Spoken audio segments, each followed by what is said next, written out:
코로나19 확산 방지를 이유로 전국에 갑작스런 휴교 방침을 내려서 큰 혼란을 부른 아베 총리가 어젯밤 기자회견을 열었습니다. 설명이 부족했던 점을 인정하면서 앞으로 열흘 안에 코로나 관련 추가 대책을 내놓겠다고 밝혔습니다.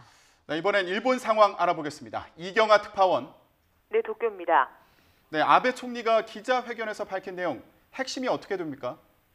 네, 아베 총리는 기자회견에서 먼저 큰 혼란을 부른 전국 휴교 방침에 대한 배경을 설명했습니다. 아이들의 안전을 위한 불가피한 결정이었고 상황이 심각한 만큼 길게 고민할 시간이 없었다고 밝혔는데요. 특히 휴교 기간 아이를 맡길 곳이 없어 일을 할 수가 없고 그래서 수입이 줄어드는 문제점을 해결하기 위해 새로운 보조금 정책을 만들겠다고 밝혔습니다. 아이를 돌보기 위해 직장을 쉬는 사람들에 대한 각 기업 차원의 수당 지급을 정부가 지원하는 방식이 될 것으로 보입니다.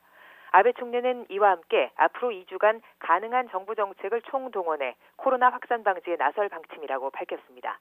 이를 위해 2,700억 엔, 우리 돈으로 약 3조 원 가까운 정부 예비비를 활용하겠다는 입장도 밝혔습니다. 아베 총리는 앞으로 열흘 안에 코로나 대응 정부 종합대책을 다시 내놓겠다고 말하고 약 35분에 걸친 기자회견을 마쳤습니다. 하지만 사전 예고나 준비 없이 전국 휴교 방침을 갑작스럽게 밝혀 대혼란을 부른 것에 비하면 이번 기자회견만으로는 부족하다는 것이 일본 언론의 대체적인 반응입니다. 특히 휴교 후의 학습 계획 등 구체적인 사안에 대해 하루빨리 일선 학교와 학부모에게 설명해야 한다는 반응이 많았습니다. 네, 이제 일본도 감염자 수가 곧 1,000명을 넘을 것으로 예상되는데 한국에서 일본인 감염자가 처음으로 확인이 됐죠. 네, 그렇습니다. 대구에 사는 50대 일본인 여성이 감염된 것으로 확인됐다고 일본 언론들이 전하고 있습니다. 한국에서 일본인이 감염된 사실이 확인된 것은 이번이 처음이라고 교도통신은 전했는데요. 이 여성의 구체적인 신원은 공개되지 않았지만 증세는 비교적 가벼운 것으로 알려졌습니다.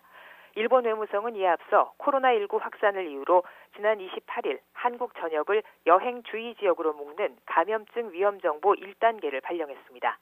감염 환자 수는 일본 전역에서 계속 늘고 있어 오늘 오전 10시 반 NHK 집계 기준으로 947명입니다. 이 중 사망자는 11명입니다. 이런 가운데 코로나 확산 여파로 다음 달로 예정된 시진핑 주석의 방일 일정도 미뤄질 거다, 이런 전망이 나왔다고요? 네, 오늘 아침 요미우리와 산케이 신문이 외교 소식통의 말을 인용해서 가을 이후로 시진핑 주석의 국빈 방일이 연기될 것이라는 보도를 실었습니다. 올림픽과 패럴림픽이 끝난 뒤가 유력하다는 분석도 함께 냈는데요. 이와 관련해서 지난 28일 양제츠 중국 외교 담당 정치국 위원이 일본을 찾아 아베 총리와 모테기 외무상을 만났습니다.